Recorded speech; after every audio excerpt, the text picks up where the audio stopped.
नमो नमः। सत्यम परम धीमहि।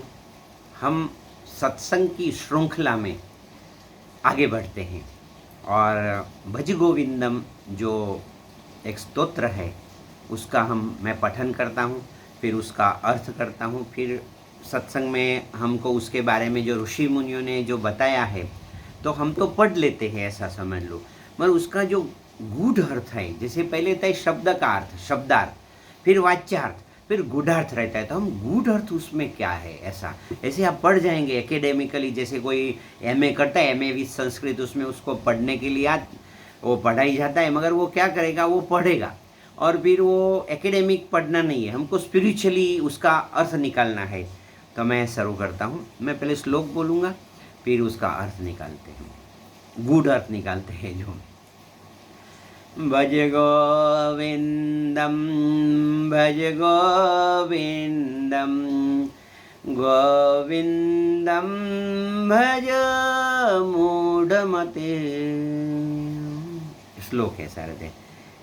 यावत् पवनो निवसी गेहे तावत् पृच्छति कुशलं गेहे गतवती वायो देह्यपाये भार्या बिभन्ति तस्मिन् काये। ये ऋषि मुनि जो थे, ऐसे समझ लो शंकराचार्य, अपने ऋषि मुनियों ने जो भी रचना किया है वो मनुष्य की प्रगति के लिए किया है। तो आध्यात्मिक प्रगति कैसे, ये जो आप मेरी जो चैनल देख रहे हैं, तो उसमें जो आदमी का 3 स्थिति रहता है। एक जो स्थिति रहती है वो एक सामान्य साधक होता है, फिर दूसरी रहती है कि थोड़ा उसमें मिडल मीन्स उसने थोड़ा कुछ साधना किया है। देखो, मैं एक सीधा आपको प्रश्न पूछता हूँ कि आर यू प्रैक्टिसिंग मेडिटेशन? क्या आप ध्यान करते हो? यदि आपको जवाब में ना आता है, सुनो, तो फिर आज से ध्यान शुरू कर दीजिए। फिर मैं दूसरा पूछता हूँ, आर यू प्रैक्टिसिंग मेडिटेशन? तो आप बोलेंगे हाँ। यदि हाँ जवाब है तो मैं पूछ, how much time you devote your time for meditation? आप कितने समय के लिए ध्यान करते हो? फिर आप बोलेंगे कि मैं इतने समय के लिए ध्यान करता हूँ। फिर मैं तीसरी बात बताता हूँ कि are you inspired other to practice meditation? क्या आपको देख के कोई मेडिटेशन में प्रवृत्त होता है? यदि आपका जो, देखो, एक मैंने सुना था कि यदि वो ऐसा आप सुने, मैंने सुना था कि तारा संगनो रंग ना लागे तो तू वैष्णव काचो रे। यदि आपकी इफेक्ट किसी पे ना हो तो फिर वो मतलब नहीं है। तो पहले मैं बताऊँ, आर यू प्रैक्टिसिंग मेडिटेशन? तो आप बोलेंगे हाँ या ना। यदि if you are telling no, जब आप बोलेंगे मैं मेडिटेशन नहीं करता हूँ या नहीं करता हूँ, तो स्टार्ट फ्रॉम टुडे 10 मिनट के लिए मेडिटेशन शुरू कीजिए, 10 मिनट से शुरू कीजिए। फिर मैं दूसरा, आर यू प्रैक्टिसिंग मेडिटेशन? तो बोलेगा हाँ। तो मेरा दूसरा प्रश्न है, हाउ मच टाइम यू समझो इन्वॉल्व इन मेडिटेशन, या आप कितने समय के लिए ध्यान। कोई बोलते हैं, हम लोग मुझे बोलते हैं, गुरुजी मैं सुबह में उठता हूँ और 5-10 मिनट आंखें बंद करके बैठ जाता हूँ, फिर वो मेरे लिए ध्यान हो गया। तो मैं ऐसे बताता हूँ, आपके पास दूसरा समय हाउ मच। देखो, अभी क्या होता है कि एक तराजू है, सुनो, इसमें आप ऐसा देखना कि how much time you spare in social media and how much time you spare for the self development. आपकी नॉलेज बढ़ाने के क्या करते हो, आपका हेल्थ को मजबूत करने के लिए क्या करते हो, आपका मन के लिए और आत्मा उत्थान के लिए क्या करते हो। तो देखेंगे, आपको मालूम पड़ेगा हाउ मच टाइम, कितने समय आप अपने लिए निकालते हो। तो फिर तीसरी बात आती है कि आपको देख के क्या कोई मेडिटेशन करता है क्या। देखो, मेरे पास आते हैं तो फिर कभी कभी एक बार एक मित्र ने से बताया कि एक मित्र ने मेरा जो वीडियो रहता है ना, वो फॉरवर्ड करते हैं ना, लोग अच्छा लगता है तो फॉरवर्ड करते हैं। तो उसके जो ग्रुप में किया और उसको मेरा वीडियो सुना। फिर सुनने के बाद क्या हो गया, उसकी जिज्ञासा बढ़ी और फिर क्या है मालूम है, वो ध्यान करने लगा। तो ऐसे समझ लो कि क्या होता है कि inspired other to practice meditation. जब ये 3 चीज होती है तो बराबर है। पहला है करो, फिर बहुत कुछ करो और प्रेरणा करो। You should be the motivator for others. आप लोगों को प्रेरणा, आप ध्यान करो। ध्यान करने के समय आपका जब कभी क्या होता है, गुस्से पे कंट्रोल करो। लोगों को लगेगा ध्यान करता है तो उसके जीवन में कुछ परिवर्तन आया।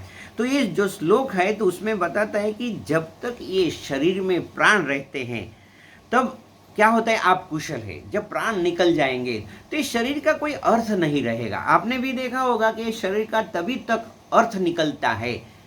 Utilise your body. जब तक आप जीवित है तब तक आपका कार्य को सिद्ध कर दो। आपका जो कार्य है वो परमात्मा की प्राप्ति, ईश्वर दर्शन, एनलाइटनमेंट है। तो उसमें लिखा है कि कभी क्या होता है, आप है, फिर आपकी पत्नी है और आपके पुत्र है। ये जो श्लोक बताते हैं कि आपके जो परिवारजन है वो आप जब तक जीवित है तब तक आपको याद करते हैं। जब आप ये शरीर को छोड़ देंगे तो कैसे याद करेंगे, उसमें लिखता है। तो जब ये क्या होता है कि मैं किसी के घर जाता हूँ तो बोलता है कि गुरुजी मेरे पिताजी अभी नहीं रहे, पर उन्होंने मुझे बताया कि रोज गीता का एक पाठ करो, एक अध्याय का पाठ करो। मैं एक मित्र के घर गया, मैंने बोला चलो भाई आप क्या करते हो, बोलता है कि गुरुजी मैं लोगों जो व्यसन करते हैं ना तो मैं व्यसन नहीं करता हूँ। मैंने ये कैसे हो गया, लोग तो सुबह में, उसने मुझे बताया कि मेरे पिताजी, मेरी माँ ने बताया कि बेटा कभी व्यसन मत करना। देखो तो वो अभी भी उसकी माँ को याद, उसका शरीर नहीं है माता जी का। लोग मुझे मिलने का था, गुरुजी मेरे जो गुरु थे अभी नहीं रहे, मगर उन्होंने मुझे बताया था कि कम से कम एक माला करके सोना। तो मेरा एक नियम बन गया है। देखो वो नहीं है, ये श्लोक में लिखा है कि उसमें है कि जब तक पवन है मीन्स वायु है तब तक ये शरीर है, और जब ये शरीर चला जाएगा तो इस शरीर का प्राण चला जाएगा तो इस शरीर का कोई मतलब नहीं रहेगा।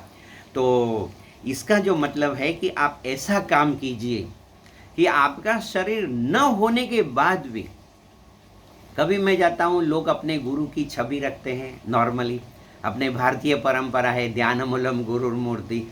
तो एक बार एक मित्र के मैं घर गया, फिर लोग अपना क्या है, आजकल तो मोबाइल है तो लोग वो सेल्फी ले लेते हैं, ऐसा समझ लो।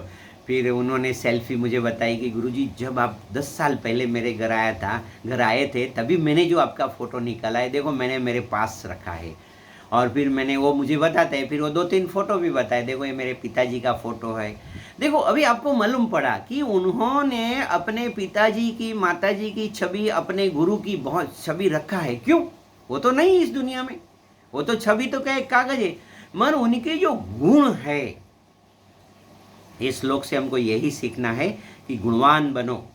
आज से संकल्प करो कि मैं गुणवान बनूंगा। मेरे अंदर जो गुण है, कौन से गुण है, तप, संतोष, दया, ऐसे जो अच्छे अच्छे गुण हैं, जैसे वो अच्छे गुणों को डेवलप करो। धर्म धारण करो, दया को धारण करो। देखो क्या होता है मालूम है कि कभी आपने भी सुना होगा, दया धर्म का मूल है, पाप मूल अभिमान।